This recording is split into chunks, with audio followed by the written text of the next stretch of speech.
The city is still. I'm from the city is still. What's up, everybody? Welcome to Picksburgh.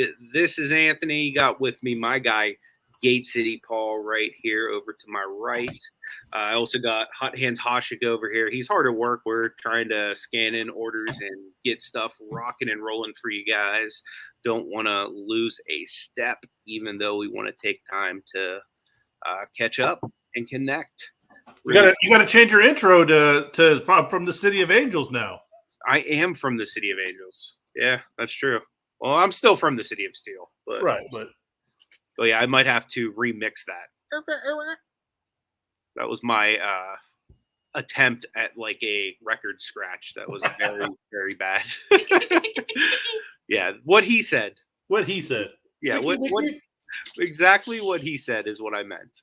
Joel's in the house. What's up, my guy? He says Joey B is setting the hobby on fire. Man, I'm so happy for Joe Burrow. Like, I mean, he's just a player that I just genuinely like. So it's great to see him just like lighting it up. We got Tally in the house. That's my guy from the islands. He says, what is up, my guy? Hope is all is well with you guys. Appreciate you, my man. Yes, all is well, man. Appreciate you helping us out the other day as well. We got Grunt Dad in the house. He says, what's up, my dudes? Dude, we're definitely enjoying the Cali sun, my man. Hopefully everything is going well with you, man. Always a privilege and an honor to see you jump in chat. We got Rick in the house as well. Good evening to you as well, my friend. Appreciate you being here.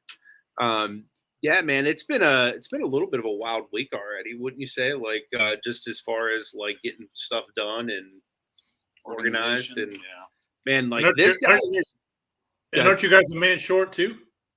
Well, technically, Chef Marte is still working. He's just doing the virtual stuff. So, but as far as like what gets done in the office, yeah, we are a man short for the next 2 weeks. We got my mama in the house. What is up, Mom? Good to see you. Love you, love you, love you. Tally is an island boy. That's right. He's from Hawaii. I want to go visit that dude so badly. You have no idea. We got my guy Dave in the house. I want to visit him too, all the way over in Australia. Good to see you, my man. My condolences to your Niners, to both you and Tally and the rest of the Niner gang. I know how that feels because Tom Brady literally did that to my Steelers for like 2 decades. So I feel your pain, guys. But that does suck. And on top of that, the Bengals are in the Super Bowl too, which – like, I'm really happy for Burrow, but at the same time, like, the Steeler fan in me, like, wants to throw up a little bit. But at the same time, I really like Joe Burrow, and I have some of his cards, and they're probably going up in value now that he's in the Super Bowl. So I like that, but my impromptu hometown team now is playing them. So I don't know. Hometown team. Yeah, technically your hometown team. And my quarterback, too. And your quarterback. That I've suffered with for years. That is something that this dude like endured being a Lions fan for Matt Stafford. Suffered. So that's rough.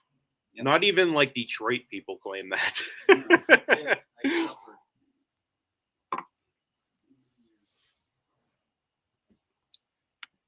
Thanks, brother. Appreciate that, my man. Yeah, I'm using Alan's laptop. For some reason, my tablet I was going to use made Paul sound like a demonic Decepticon. Yeah, it was raw. He even played some music, and I'm like, wow, man, even like the music sounds like Satan singing. Like, it was so crazy. Tally says, gotta love the island boy. You know it, my man. Dude, I'll tell you what, the Niners are always a competitive team. It'll be interesting to see where Jimmy G goes next season, though. That'll be real interesting because you got to figure with them investing so much in Lance, they're probably going to give him a shot at kind of taking over the team. I noticed. Well, I mean, I set up at a show this weekend here locally, and it was kind of funny. It seems like people were anticipating a lot of stuff, and one of the things a lot of people were looking for were Trey Lance's. And then, of course, halfway through the show, right about lunchtime is when kind of the news started to come out about Tom Brady maybe retiring. And, then there was a rush. Everybody was looking for Kyle Trask cards. So Like I think people are starting to anticipate, Joey or Jimmy going somewhere else, and then of course, the news come out about Tom. So I think people are starting to make some moves, make some plays for Trask and Trey Lance cards. Yeah, that makes a lot of sense. Hey, Lynn, thank you so much for being here. Really appreciate that. Yeah, I could see that. I could see the Bucks making a play for Jimmy G.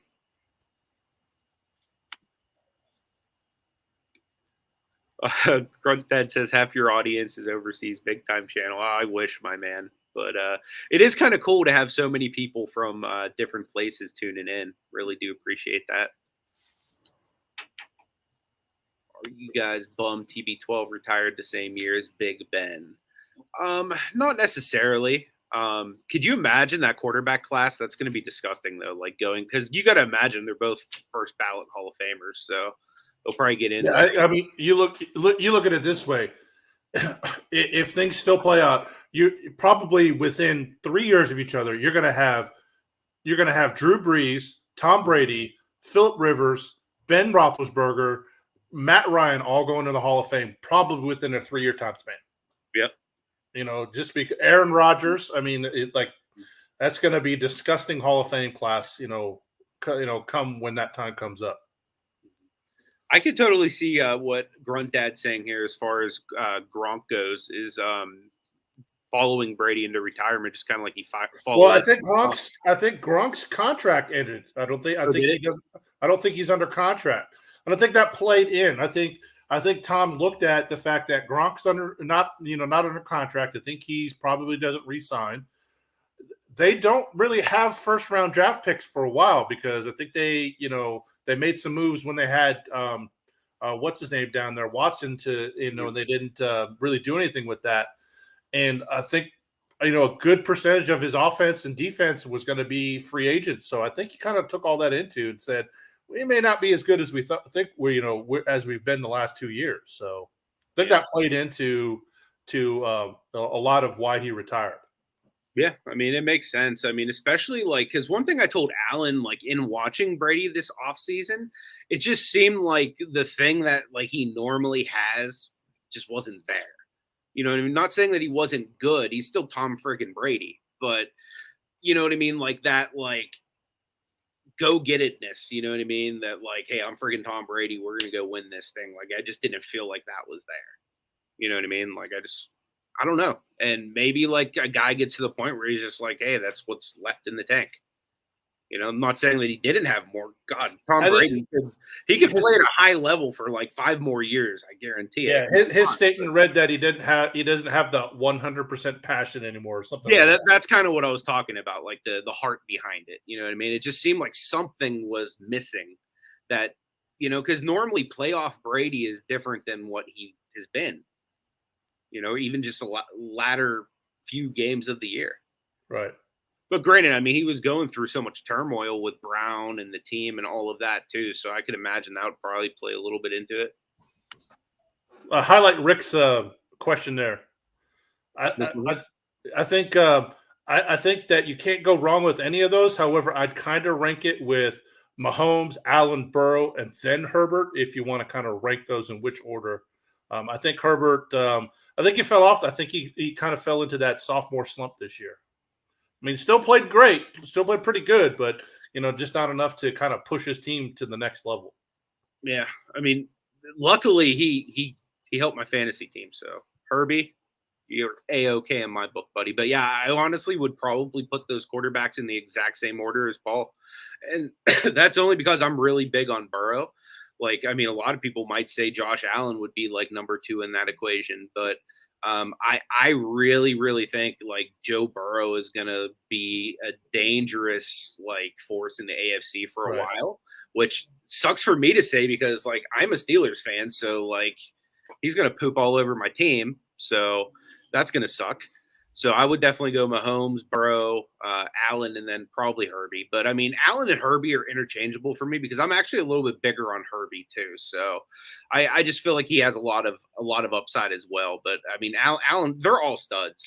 Right? Yeah. I mean, I don't think you're going to go wrong. If you've got money to invest in all of them, of course, do that. But I mean, if you're kind of wanting to like have some type of pecking order, I would start with Mahomes and work down, and I'd go from Allen to Burrow to Herbert. Mhm. That's just kind of the way that I would do it if you're kind of doing a pecking order. Yep. Or just the guys you like. I mean, because those are safe guys like that Oh should yeah, absolutely. be superstar, all pro players, barring like some kind of freak injury or something like that happening. Good to say what's up to Bogarts. Appreciate you being here, my Oh, friend. Bogarts. What do you think happens with Watson? I definitely think Watson plays again. I don't know where it's going to be though. I mean, I would love to see a guy like him play for the Steelers, but they probably won't just because of character. Right. I mean, I think there's a lot of turmoil at a lot of quarterback positions at a lot of places, and there's not really one stud quarterback coming out of college this year. So I think he's lined up to maybe find a place to play this year.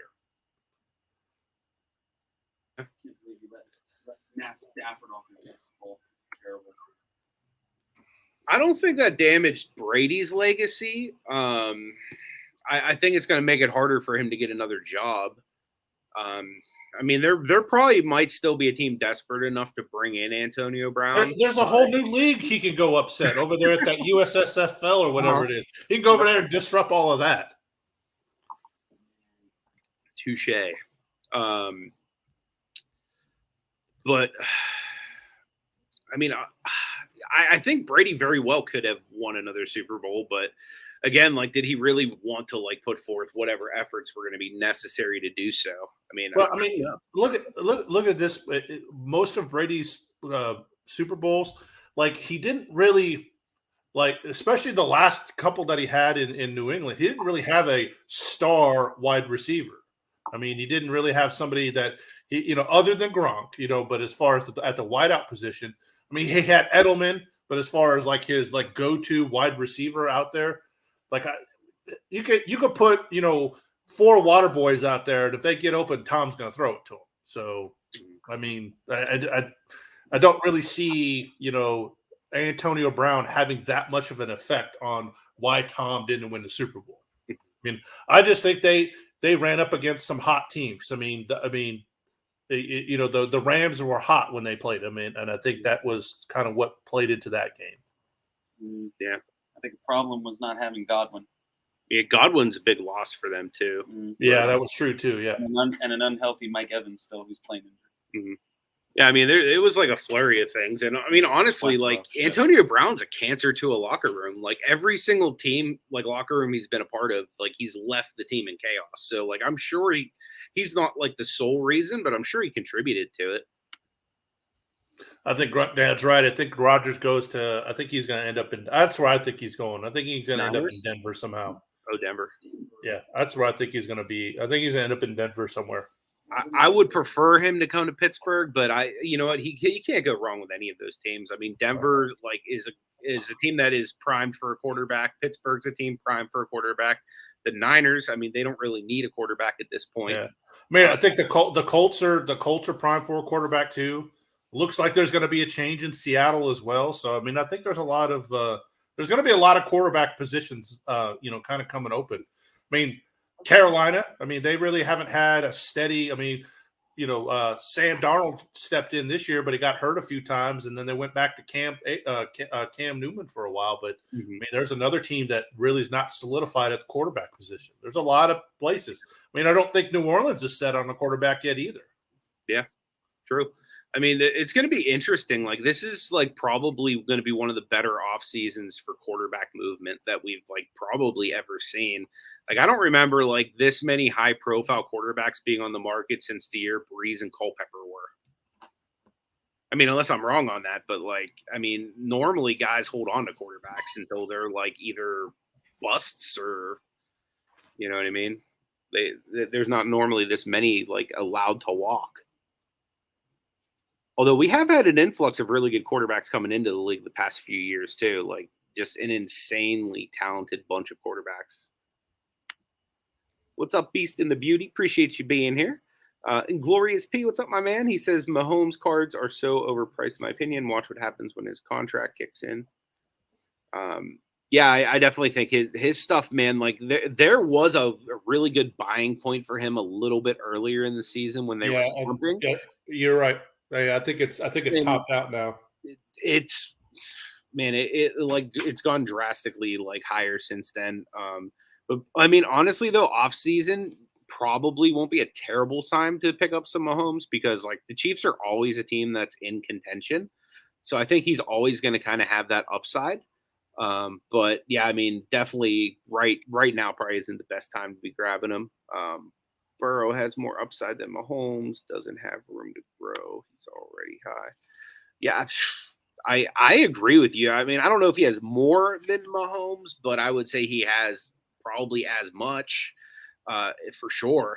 You know what I mean? Like, there's just something about that kid. Like, he's won at every level, and he's just a winner. Like, he just has that it factor, like that extra something that, like I was talking about Tom Brady just kind of having. I feel like Joe Burrow has that just extra bit of like pizzazz to him. Just on a side note, I was just looking at Sports Card Investor app, and Joe Burrow has 19 of the top 25 cards on the Sports Card Investor app today. Wow, that's awesome. So if you guys know what that app is, it's an app that tracks sports card sales and the highest percentage of movement. So Joe Burrow has the highest percentage of movement cards in the last 7 days. He's got 19 of the top 25 cards. What happen when he loses?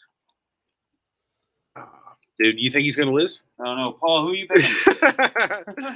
I'm not picking yet. He's not picking this week at all. I had to. He's not going to give anybody any betting information this week because he wants to stay quiet. I'm going to have to apologize on behalf of Marty and myself because I dropped the ball. Because I can't blame Marty because it's his kid's birthday today. So shout out to my niece Meggie. Hopefully you're having a wonderful birthday. But I want to share screen some awesome shirts that me and Marty got made for today that I just dropped the ball on bringing. He stunk up the joint on that one. I totally dropped the ball. And they were like made in good taste and humor towards my good buddy, Gate City Paul. We were very good. And it would have like went perfect with today's show, but of course, Anthony. Where next week? That's when we're gonna make picks, right? Next week. Yeah, next week is picks because it's. Oh yeah, touche. It is 2 weeks out. Yeah, we can wait. Good call. We can wait. I'm still gonna kind of wait my 2 cents on it, but then I will just debut it next week because that's right. It's Pro Bowl this next week. Nobody gives a crap about the Pro Bowl. No, just take. Hey! It's in Las Vegas. So I care. Bet the over. That's all I know. Bet the over. Yeah, you should probably bet the over on that. I'm talking about like Super Bowl picks this week for like side wagers, like national anthem and coin toss. That's where I lay. I'm sure you guys this. If you guys have IG and you follow me over there, you might have seen this already. You're ahead of. I can see it. But we got these shirts made to say #FadePaul due to like all of our picking and stuff, and like times Paul has not picked successfully. So me and Marty got some Fade Paul shirts that we were planning to rock today, forgetting that it was also his daughter's birthday and that I don't remember anything I'm a big fan of that. in the moment. So I just randomly grabbed this shirt out and was like, dang, I forgot to Fade Paul today. Yep. So I failed. Sorry, guys. Catch up with Chad here. I know I'm a little bit behind. How would you feel if Jimmy became a Steeler? I was actually just talking to Alan about this today. I would be happier with like a Rodgers or a Russell Wilson, but I'd be super happy with a Jimmy Garoppolo because he is 100 times better than Mason Rudolph. So like I would be happy with Jimmy G as a stopgap while we either draft one, build one, whatever. Is Rudolph still under contract? Do you know? I don't know, but I would imagine they'd probably bring him back since he was like the top quarterback.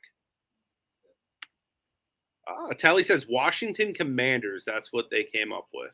Really? I mean, at least it's like something like to do with their city, I guess. But yeah, it's still I not. still think they should have stuck with the Washington football team. I kind of really still like that, but hey, it is what it is. So David was asking who was photobombing me. It was probably Nathan. He's one of our engineers that work here with us. He's helping to develop the machine learning software that we're going to be using for grading. So every once in a while, they need to like come in and do something on one of the computers in here. Who do you think is the best QB in the draft? So this upcoming year, I mean, honestly, I haven't really looked a lot into this upcoming year's draft yet. I'm not really a college guy living. Yeah, I didn't. As far as I mean, I've kind of glanced a few times, but it doesn't look like there's a strong quarterback draft. Time to talk about. Sure. Well, yeah, I could pull some up and look them up for you.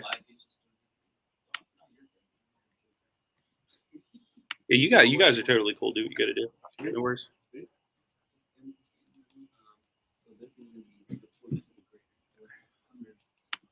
So Bogart says Cincinnati's going to win. I could totally see that.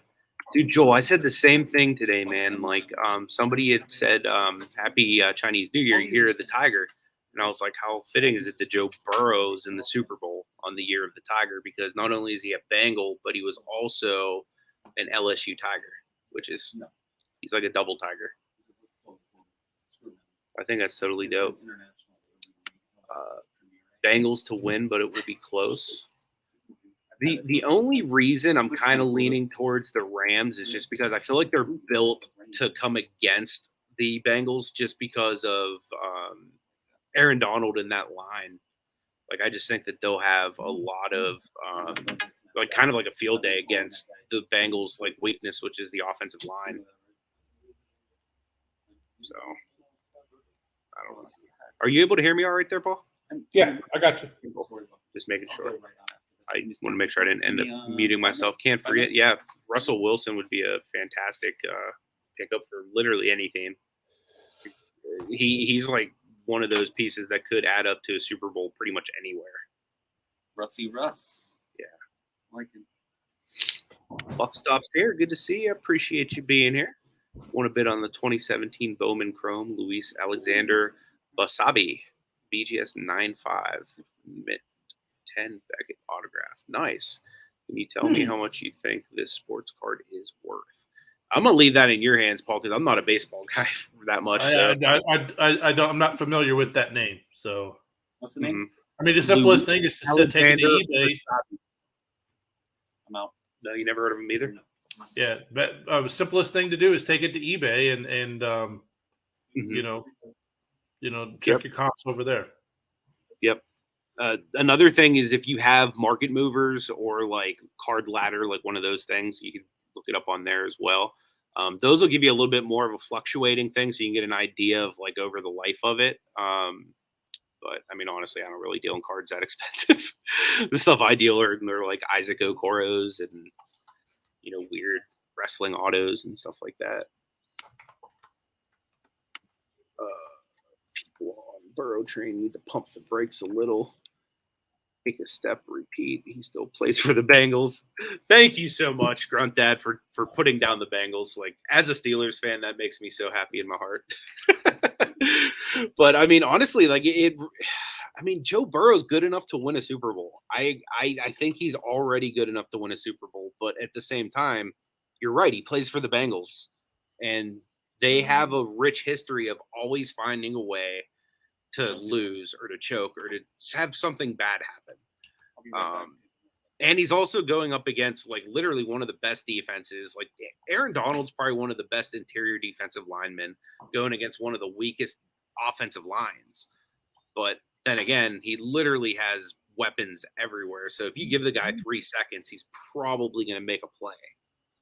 But then again, you figure Jamar Chase is going to be locked down by Ramsey. So right there, you're taking away the big weapon that they have. But T. Higgins has been stepping up big time. Yeah, T. Higgins came through for them in that game.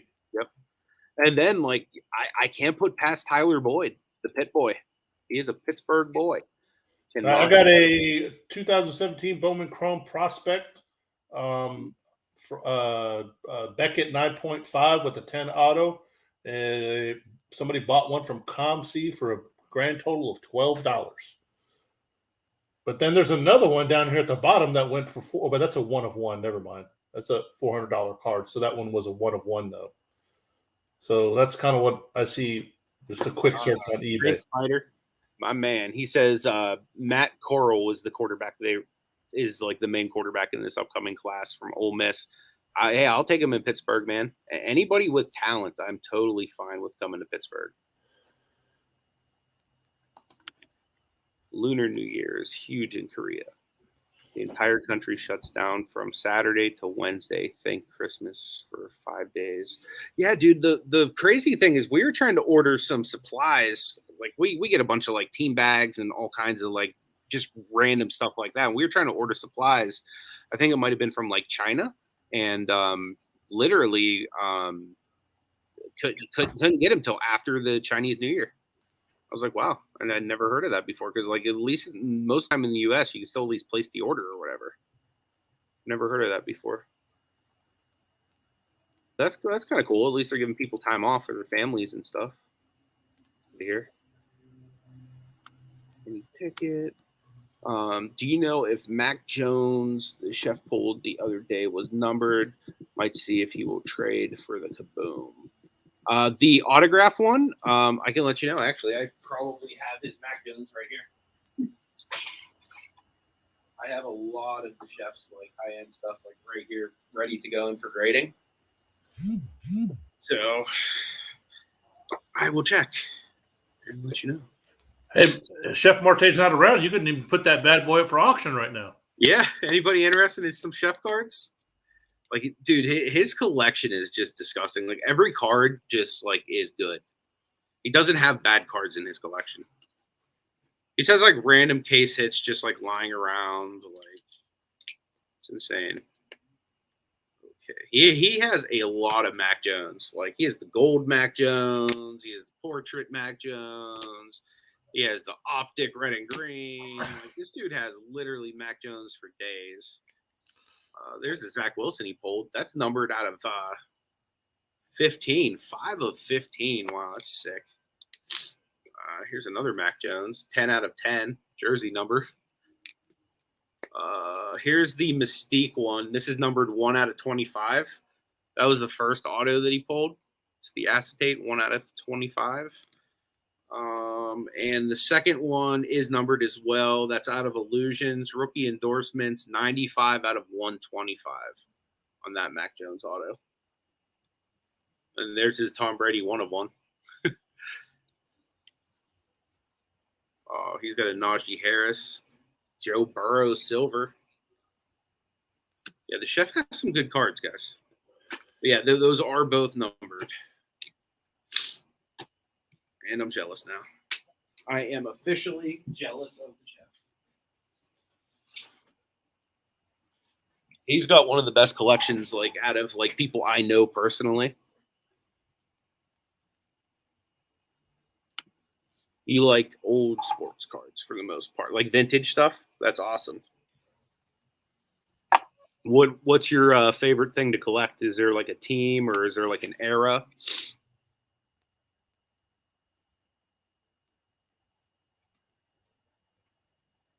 Yeah, I completely agree. I mean, honestly, they've been known to be like a horribly run franchise for a really long time. Maybe they have a culture change. I don't know, but I mean, as a Pittsburgh fan, I hope not. I mean, I am perfectly good with that team being terrible in perpetuity, but I mean, God, getting a guy like Joe Burrow just changes things. You know what I mean? Like, we've been so lucky to have Big Ben for the last however many years we had him, like 18, I think. God, I mean, something like that doesn't come around very often. So, like, I think the Burrow is going to keep them in pretty good hands for, God, at least another 10 years, unfortunately. Unless he gets hurt, like, God forbid. Like, I don't want to see him get hurt. I would like to see the Bengals suck, but definitely don't want to see him get hurt. So what you wish for is let the Bengals suck, but without somebody getting hurt. Yes, exactly. So basically, let them be the Raiders of your division. I'm okay with that.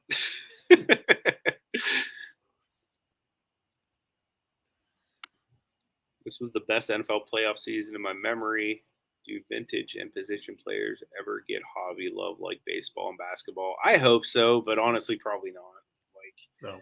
I mean, we haven't really seen them get a whole lot like over the years. I mean, sometimes running backs and receivers get a little bit of love, but the shelf life on running backs nowadays are just so different than it used to be. You know what I mean? It's like you start getting like to like 27 years old, and people start thinking, okay, we need to start grooming the next one behind them. You know what I mean? Yeah. It's crazy. I Like think years ago when you had those stellar running backs, Emmitt Smith, Barry Sanders, Bo Jackson. I mean, running the ball was a lot different then, and now with as many times as they run the ball and running backs get beat up, because you remember, I mean, I saw a change in fantasy a couple of years ago where the top picks used to be running back, and then like if you got out of the top 4 running backs, then you went to your quarterback. Now, I mean, people immediately go for a quarterback, and running backs tend to fall down to that 6th or 7th spot now, in fantasy drafts.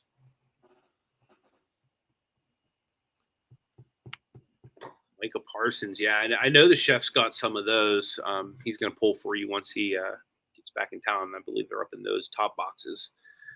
You're not a Big Ben fan, much of a Steelers fan, but you think the head coach tenure between the last 3 coaches is insane. Yeah, absolutely. The Steelers are like very, very, I guess, loyal to their coaches. They just like keep them forever and ever and ever. You know what, though? Like the one thing I will say for the Steelers, I feel like they're a very undisciplined team, and I feel like that is a result of coaching. Not saying Tomlin's not a good coach, because he's obviously a really good coach, but I really feel like he lacks like instilling discipline in the team.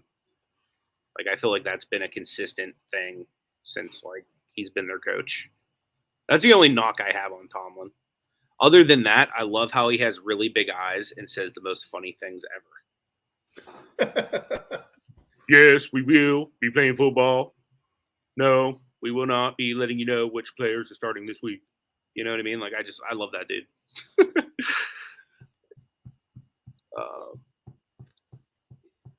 Yeah, Joel says you need to hit him like Gabriel Davis, and the windows are small and short.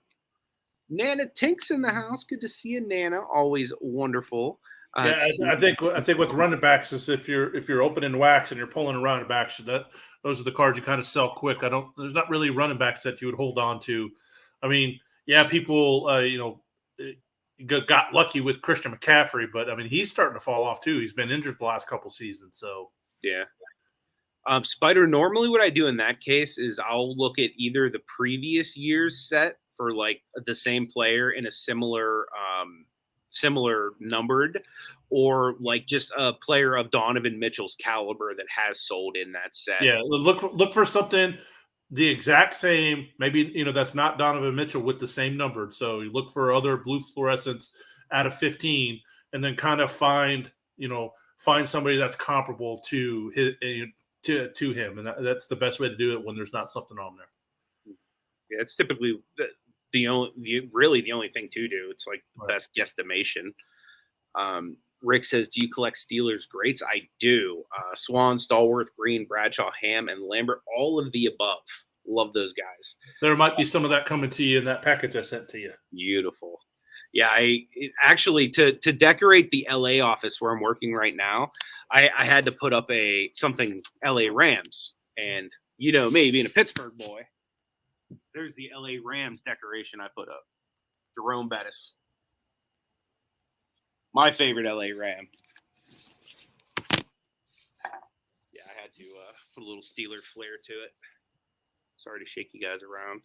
Trying to refine the charger. Parabellum's got some cards for you. Awesome.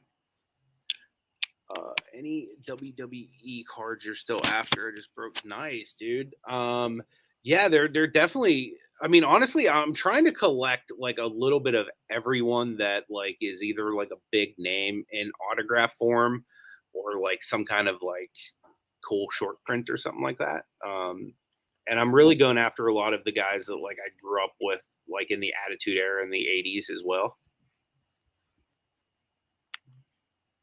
Oh yeah, that would be crazy. Mitchell to the Knicks. Be really cool. Swan's awesome. Fun fact about Lynn Swan, I actually the very first time I ever voted in my life, it was because he was running for governor. And I don't even to this day I don't even know what party he was a part of or what he stood for, but it was Lynn frickin' Swan and I wanted to vote for him, so I did. So yes, that's how I became a registered voter in the state of Pennsylvania. Lynn Swan ran for governor, and I think it might have been like 2005, 2006, something like that. I don't even know. But yeah, I voted for him because he was a Steeler. So, topic, if you'd like. Yeah. See what the chat thinks about. I won't bring in the company's specific name, but let's talk about these companies where you submit cards to. They hold cards in your vault, and you buy and sell and trade them. One of the big ones just kind of, I don't want to say necessarily went out of business, but it really looks like they're getting ready to go out of business. Yeah. They've ended like one of the biggest. They were one of the kind of the bigger market ones. Mm-hmm. I want to know how the chat feels about, vault companies that, basically hold your cards, hold your money, and buy, sells, and trades on their website. Like what does people in the chat? Does anybody have anybody have anything like that, or did anybody do anything like that? And what do they think about companies like that now that we see one of the bigger ones going out of business? From what I understand, like, correct me if I'm wrong, because like I really don't want to like give misinformation, especially when it comes to somebody's business. But isn't like the gist of kind of what happened some like kind of misappropriating of funds or something like that? No, that's not what I understood. I just understood that I think that they want to go in a completely different direction. But however, it was the biggest part of their business, and they just cut it out. Rather than taking away some of the other stuff that wasn't making wasn't a big part of their business, they got rid of the biggest part of their business. So, does that change with that company kind of going out of business? Is that, do people think that that's going to change how vault business is, where you submit cards, you send cards in, they hold them like stocks, and then like if I submit a card, Anthony buys it, it automatically moves over to Anthony, and how do people feel about those types of business, and do you see those types of businesses going out? Comp seems a big one. I think comp will be around for a while. The thing that sucks is, in theory, like what StarStack had was friggin' awesome. Like, absolutely. To be able to like real time, like I feel like if they had a little bit more built into the infrastructure to make sure like they didn't get backlogged or they didn't have X, Y, or Z happen. But like the idea of being able to buy and sell in real time and like not have the delays, like as the guy's blown up, like crap, I can go get all of his cards right now, and 20 minutes later, after he's already halfway through this game, I'm making money. Like that's crazy. But yeah, I don't know the full extent of it, but I guess I'm just asking what the chat thinks about with StarStack kind of ending that part of their business. Is that going to affect other companies, or is that going to affect the way that people buy, sell, trade cards that way? Honestly, I don't know that it'll affect the way people interact that way, because I think the world's going more towards like instantaneous gratification. But I do think that people are going to start looking at companies a little bit more and like really vetting them a little bit more, especially like in the hobby, because we've seen a lot of kind of shaky business practices from some companies. You know what I mean? Like, even in the grading space, like who hasn't felt like PSA's bent you over without lube? And I don't say that because they're a competitor. I say it because I have like cards there for a year and a half now. You know what I mean? So, right. It doesn't necessarily mean that people will stop using it or move to a different format, because like PSA still is grading 200,000 a month, or not a month, a week. Like that's insane. Because if you look at BGS and SGC, they're both around 20,000. So they're at like 10% of PSA's capacity, and they're like literally number 2 and 3, and like basically they could be tied for 2 in my opinion. Yeah, I had stuff with StarStock, and when it first came out, when I first got the messages on Friday, it was kind of like, oh, okay, well, I'll wait and see. And then I saw an interview with the guy who runs the business, and it just felt dirty. And I'm like, you know what? I'm out. So I went and I removed everything and withdrew my money.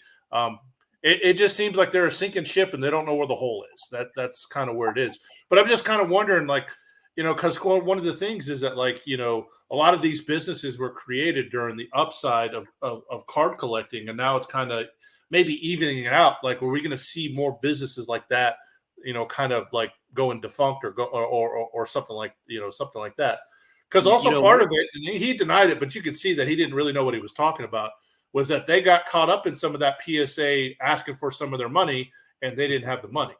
He didn't specifically say that. He basically just like, well, I don't know anything about that. It's like, wait a minute, it's part of your business. How do you not know anything about your grading submissions? You are a group submitter for PSA.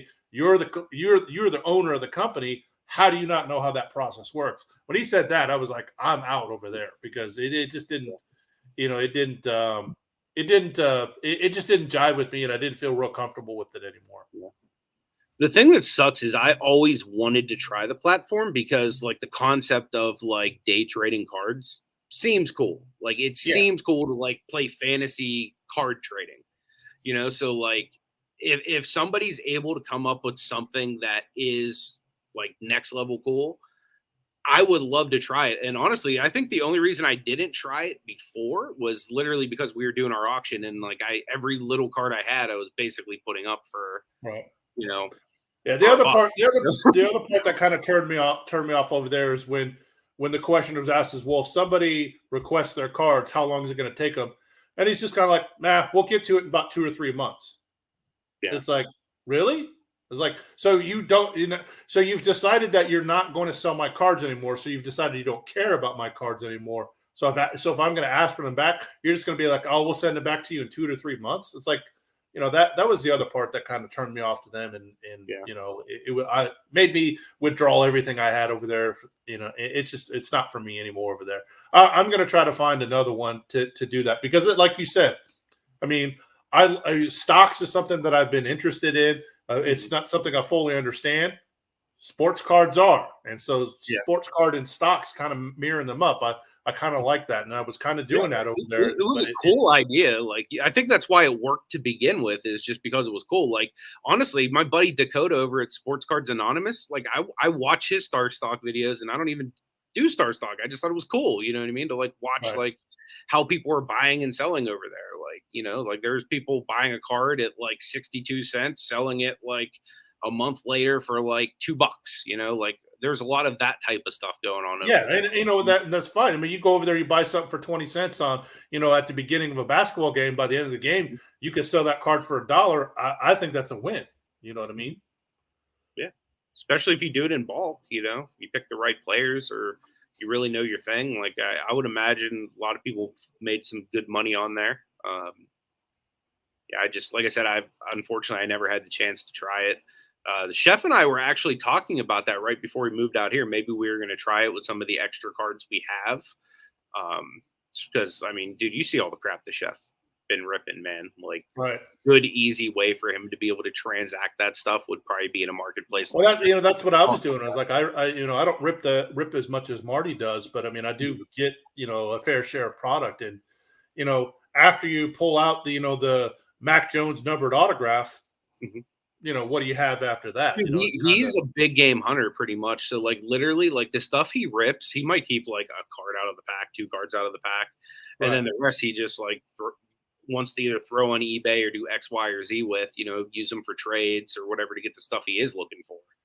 So, I mean, and I get that too, because like who wants like 100 base cards of whoever, or, if you don't collect the certain players, like you don't really care, So I totally get that, and like for me, I've always been more of a single buyer just because like I want specific cards and I like the gratification of getting the one I want. But I mean, it's fun as hell to rip cards. And, oh yeah, absolutely. I mean, like he has the means to be able to rip the stuff he likes ripping. So he, a place like a Star Stock, like should another company arise, like would probably be, I would imagine, like a good fit for, someone like him that works, 50, 60 hours a week regularly and then just doesn't have the time, you know what I mean, to like to I mean, because I would imagine, Paul, like working basically 2 jobs and then on top of it doing YouTube and trying to, still sell cards.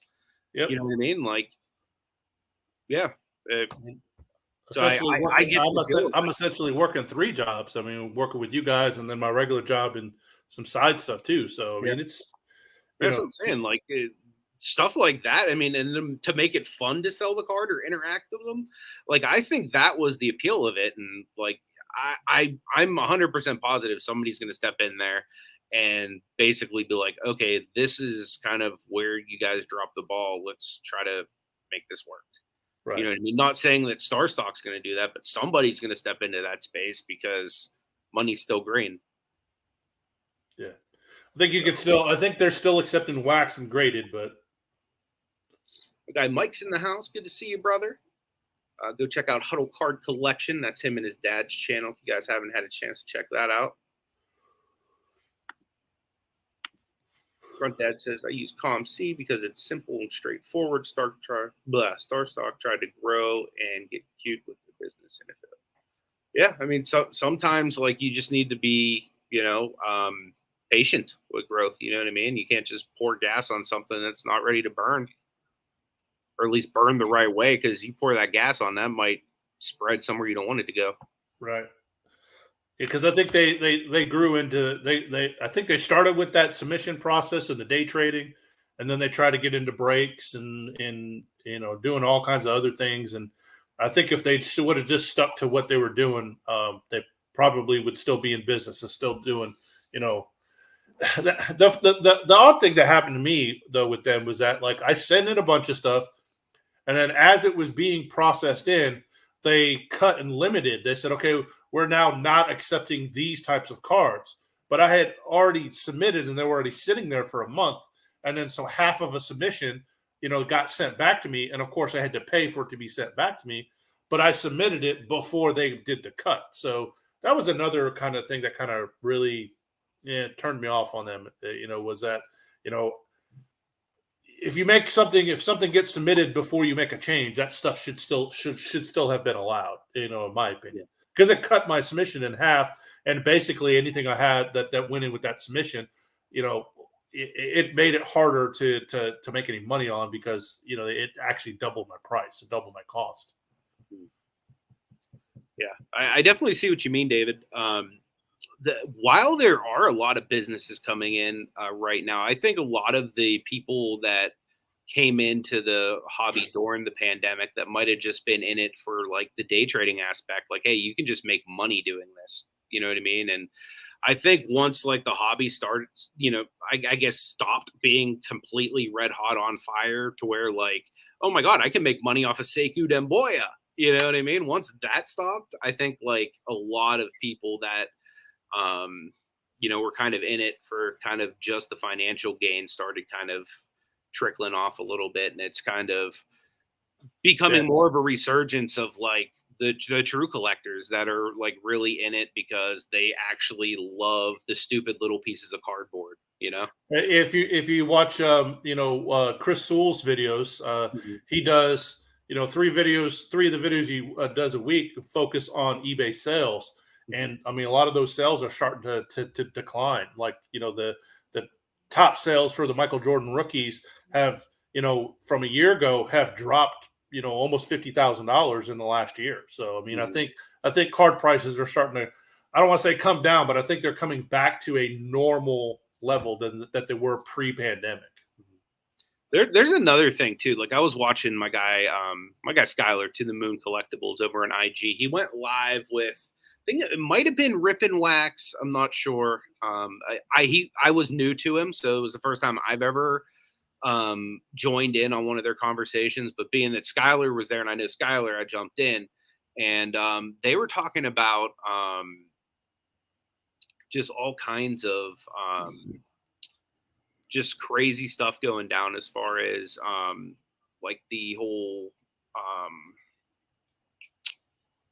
I completely lost the word I was looking for, but they had been talking about some different stuff that was going on with like the whole Star Stock and the way it was structured and stuff like that. And it just brought a lot of good points up that really got me thinking of like ways that if somebody were to like come up with some kind of marketplace like that it could be really awesome. You know what I mean? And they were bringing up a lot of not so much Skylar, but the other guy. You know, like I said, and I don't know him very well. Like he sounded like he knew a lot about like the like inner workings of it or whatever. But I mean, just hearing like a lot of like the negative things, like I started thinking, well, if you just do this and this, like couldn't you flip that around? You know what I mean? So like, I do think if somebody did it the right way, like, you know what I mean? Like it's almost like whenever we were like, you know what, let's just show people the grades.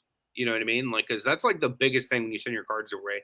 How do you know what the grades are? You know what I mean? Like if there was something like that, hey, let's just sprinkle some integrity on this.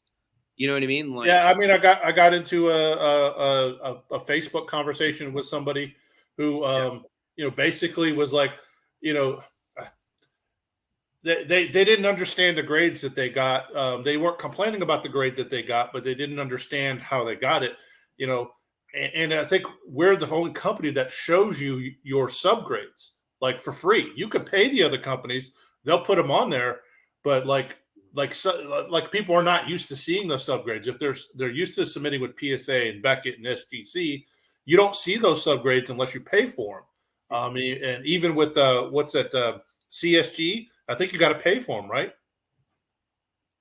Oh yeah, you do have to pay. Yeah, you got to pay for them. And so now that we're showing them people the subgrades, like it's kind of making that more transparent. And you know, some people are like, and here's, I mean, it's not any kind of inside information for anybody.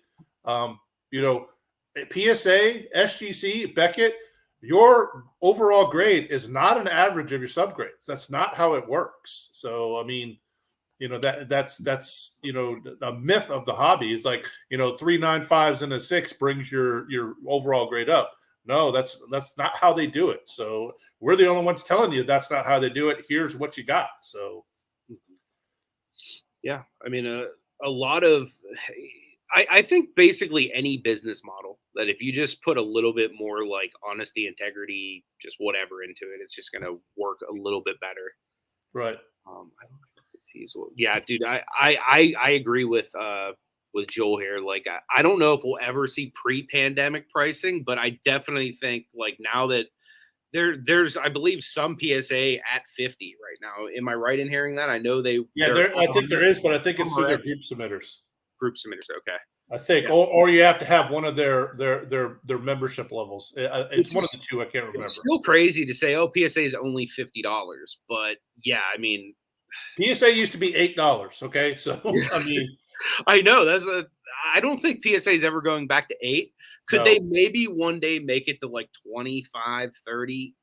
Probably not, but maybe 35. Yeah, I mean, I think in the next maybe 4 or 5 years it'll get down to 30. But I think where they're sitting now with the $50, I think that's what we're looking at for a while. Mm-hmm. Okay, so thanks, Joel. He said members $99, then $50 a card. Awesome. Yeah, so you got to pay $99 for a year membership, and then you pay $50. So if you break that down, though, I mean, like, how is it really $50? I mean, you gotta put that $9 in it as well as the shipping cost. So it's really not $50. Yeah, I mean, honestly, the thing that's so tough for me with PSA, like, and I understand, like, they're still like they're getting as many cards as they are because there's a lot of people that do have that kind of money and like the type of card that would be like worth sending away. For even still for me at 50, it's hard to send some cards. Right. Like I mean, look at it this way. And I'll tell you this: if I ran across a box of 1986 Fleer basketball cards, and I pulled Michael Jordan rookies, I'm sending them to PSA, and I'm paying them the price of whatever they're asking. Oh yeah, because that's going to maximize team or whoever, you know, like definitely. Yeah, if the card matches the service, then absolutely. But I mean, the stuff that I'm ripping, I'm like, I'm not going to pull a card that's going to match that service. Even kind of those Mac Jones that Marty has there. I mean, those are kind of right there on the border of whether you would send if you should send those into PSA or not. You know what I mean? Those are, I mean, that especially that one that's numbered to 10, and there's a Brady that's a 101. Like some of that, you know, you might look at some of those top tier services to send them into. Yeah, especially if like resale values like your end all be all with it, Right. that would probably be the way to go. The Buck Stops here says they thinks SGC grades for $10, minimum 10 cards. That would be amazing if that's the case. Last I just submitted with them maybe not even a month ago. I sent in I sent it a while ago. I just got it back less than a month ago. It was a Isaac Okoro RPA, and it was like $30, I think, is what they charged me for it. Right. I think that's a group rate, and I think there's a minimum as well as it's a very, very long lead time. I think that's a 90-day plus lead time. If I haven't looked, I got an SGC submission back last month too, but I haven't really pulled anything worth sending to them yet. But I mean, I don't. It'd be nice if SGC did 10. I mean, I think if SGC did 12, I'd be sending there too. Dude, even at 15, I'd be like creaming my jeans for some SGC. Well, I think a lot of people would, even at 20, they would probably see a huge influx. They probably have to keep it to 30 just to keep some people away, I would imagine. Michael Ham says, what's up, buddy? Good to see you, my man. Hopefully you're doing well, man. Hopefully we get to connect at another one of these shows sometime soon. That is not SGC's website. Okay, that is. Let's see. New submission. And when league cards by group submission in March. I didn't really set a date yet for March yet. But I just whenever you get a man. So basically what David's asking is typically every month I'll put together a group submission for TGT to help any of my boys get in at a lower rate. So if anyone's interested, all you would need to do is just DM me on IG and we could talk about that. The group rate is $12 for TGT. Yeah, right now SGC is $30, 25 business days. Express 10 business days at $40. Super Express 5 business days at $75, and 1 day turnaround is $125. I mean, if I'm Marty, I'm sending that Mac Jones to SGC at the, probably even at the 10-day turnaround, because I bet you that card's a $1,000 card. Yeah. I think it would just matter if he's keeping it, though. I think he's going to get rid of one and keep one, I would imagine. But I don't know. That dude's got so many freaking cards that need to get graded. Am I going to the Atlanta show? I'm not sure yet. Probably not the one if it's coming up like soon.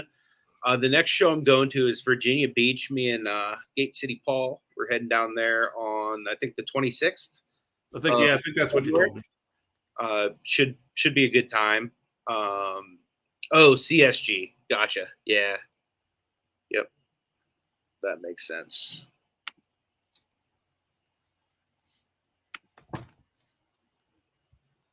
I'm still waiting for a CSG submission too, aren't we, Anthony?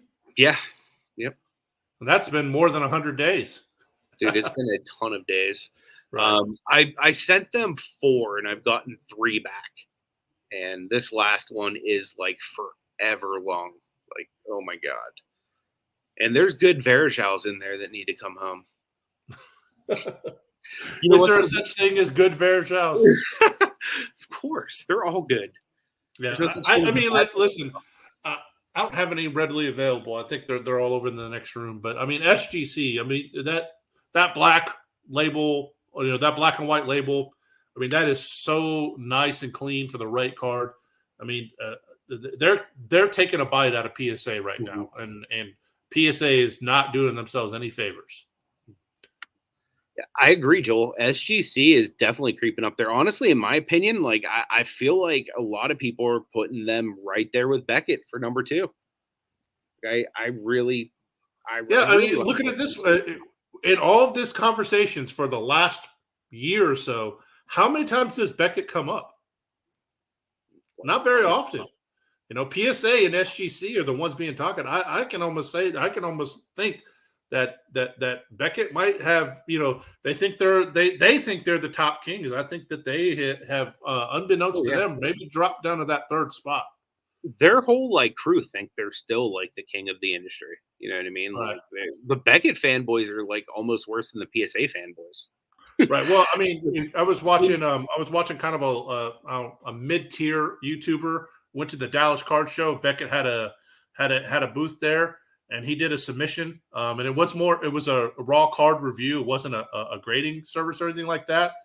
I mean, and the guy knows what he's doing. The guy knows the cards that he has. He submitted the cards, and he's like, man, these are going to be 9s. They give him like an 8.5 and a 7.5 on a card. So it's kind of like, what are you doing here? You know, they said, well, the centering's way off. And I mean, he showed the card to the camera. I didn't see any centering issues. So, I mean, I really think, you know, Beckett's got their head so far up their rear ends that they don't realize that they may have dropped out of one of the top spots. I could see it, dude. You know, like basically just being like an egocentric like demise for Beckett. They are tough graders though there at Beckett, and honestly, I think being that CSG was kind of spurned out of Beckett's like love child, they're very tough graders too, man. Like they're like I dread to see what I got on my next order because like a lot of the stuff, like out of all the I've graded with every single company now, just because like honestly, I graded with some just for the content because I wanted to try them and it would make a good video. And that's the only reason I ever graded with Beckett. But CSG reminds me so much of like just in the way that they like grade the cards. Just it reminds me of getting a Beckett submission back. But then again, like I said, they were comprised of Beckett's like one of Beckett's graders. One of their lead graders went to start CSG. Grunt Dad says he has a CSG submission from March or April. Dude, I do too, man. Like honestly, like Yep. I've seen some of the like the larger YouTubers kind of like get stuff back lightning quick from SG or CSG. And honestly, like I don't know if it's like just they had smaller orders or if it's like preferential treatment because I'm like literally sitting here like literally had something with you guys since like March, April, same exact time frame, and it's like I have no update on it.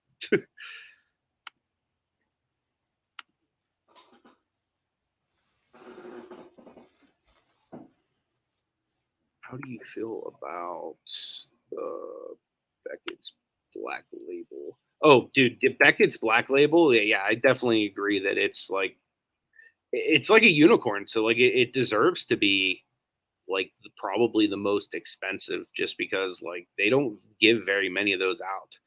Like if I had a card like, for example, this Justin Fields right here got a 10, right?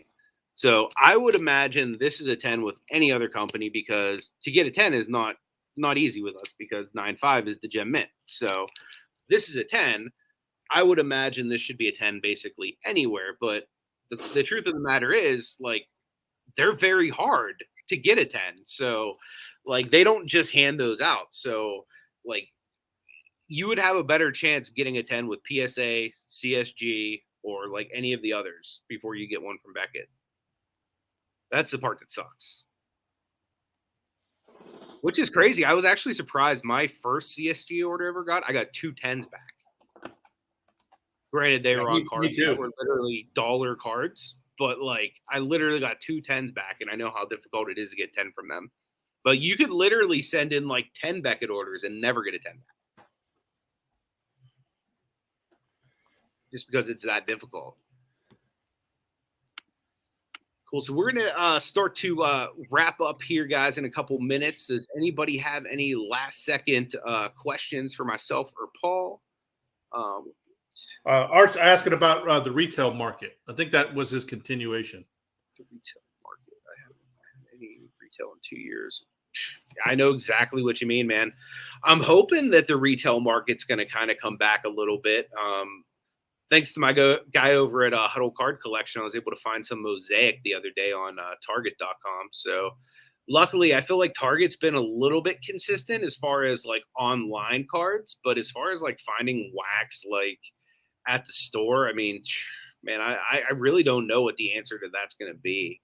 You know what I mean? Like as long as there's always going to be people like, I guess, what's the word for it? Kind of scalping them. You know, is that the word, or I mean, is that not a? Well, I think as much as it's upsetting, I think Walmart did the right thing They kept their boxes in stores and they raised their price. And that way it took the true person who wants to buy the box, buy the hanger box for 15 and sell it for 50. It kind of cuts into their profit, doesn't make it worth it. I think Target going to completely online actually made it easier for the scalpers because they just use bot programs to buy them up. I'm able to grab some stuff off Target because I have a red card exclusive. I actually get access to stuff before it goes out to the general public. That's how I was able to get a few packs of Mosaic, and I missed out on a Megas and Blasters the other day. I got on there too late, but they put some out, and then to the exclusive. I saw the email an hour after they did it, and by the time I went into it, it was already out to the general public. So, again, I think that card prices when it comes to single cards are starting to come down to pre-pandemic, and I think you'll start to see some of that retail stuff. I mean, I remember the days at least where you could go into a Walmart or Target at any time and grab any product off the shelf, whenever it was. And, I'm starting to see that at Walmart, but because I think they've raised their prices. Target, Pokemon was still in kind of that same thing. Target's put Pokemon back on the shelf. They haven't done their blasters yet, but they've done some packs. But Pokemon's back on the shelf at Target. So I kind of see retail coming back around. Now, if you can get shops to start lowering their prices, that'd be a good thing too, or LCSs. That's a good point from Michael Ham here too. He says the issue is breakers on whatnot. We have plenty on the shelves with the current crappy product, but the what guys will break anything. Yeah, I guess that is probably an accurate assessment of where a lot of the wax actually ends up, because a lot of times you figure breakers will buy wax sometimes even at a premium, because a lot of times, depending on like what you have into it, it could be pretty lucrative. Right. Depending on if you have a following, you know what I mean? Like, Lord knows for me, like a lot of times I'll be out there like begging people, anybody want in my break? So like I definitely got that kind of pull. But yeah, I mean, I could see that, man, like depending on what kind of product too. And like a lot of new people to the hobby, they don't really know like, hey, maybe I shouldn't get in this leaf break. You know what I mean? Not like leaf metal, because that's dope, but like regular base leaf. Like, oh, it says there's like 3 autographs a box. You know what I mean? So like I could see that, you know what I mean? Like maybe some people getting into some stuff like that. So that's definitely that's a concern. Right. By the same point, I don't hate on anybody for making money. You know what I mean? Like the great thing, like, and I haven't really said a whole lot of this, but like 2021 was probably like one of the worst years of my life. And the best thing about it was the hobby. The people in the hobby, the actual cards of the hobby, taking my mind off of things, the connections, and just like everything. Like I feel like the hobby like literally like gave me a whole nother lease on life. Like it gave me an awesome job that I actually like. Like before this, like I haven't had many jobs that I like, but like I actually get to play with cards and it's awesome. And that's thanks to the hobby. Like, so like I'm super like, I feel like I'm more, I don't want to say I'm more appreciative than most people, but like I take it with like a lot of like respect and like reverency based on like how good it's been to me. You know what I mean? But Anthony, I got to get rolling here. We're getting ready to wrap up here in a minute anyway. But guys, check out my guy Gate City over on YouTube as well. I'll have his link down below after the show as well. So if anyone wants to go and check out my guy, we'll have him down there. Anything you want to share, Paul, before you roll, my man?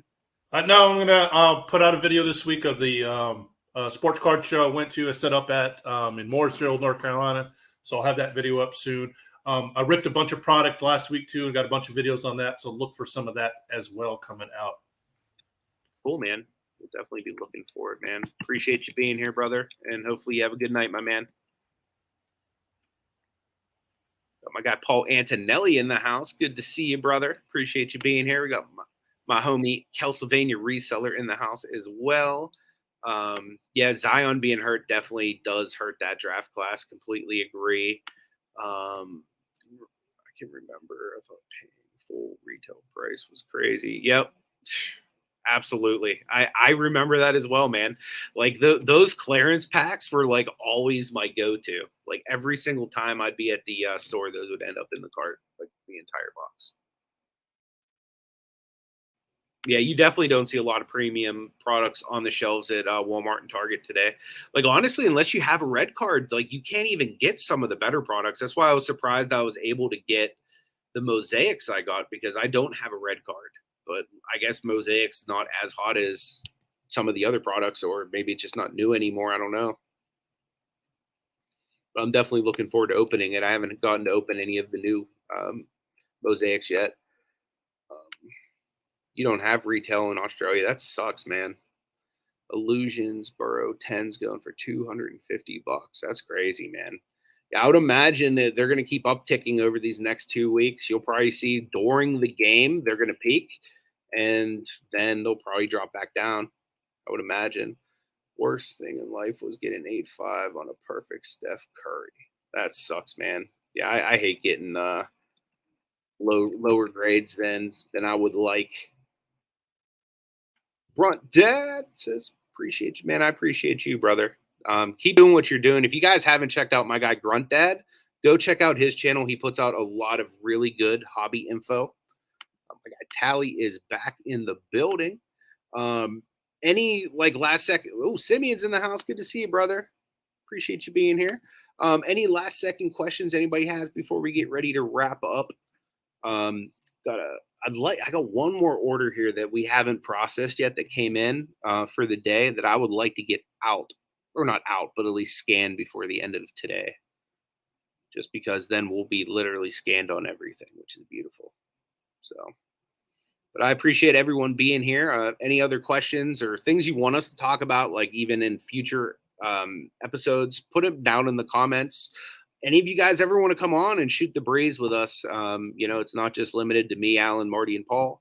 So anybody wants to come on and be a part of this, we want this to be kind of like a community thing. So you guys are all welcome to be a part of this show just as much as we are.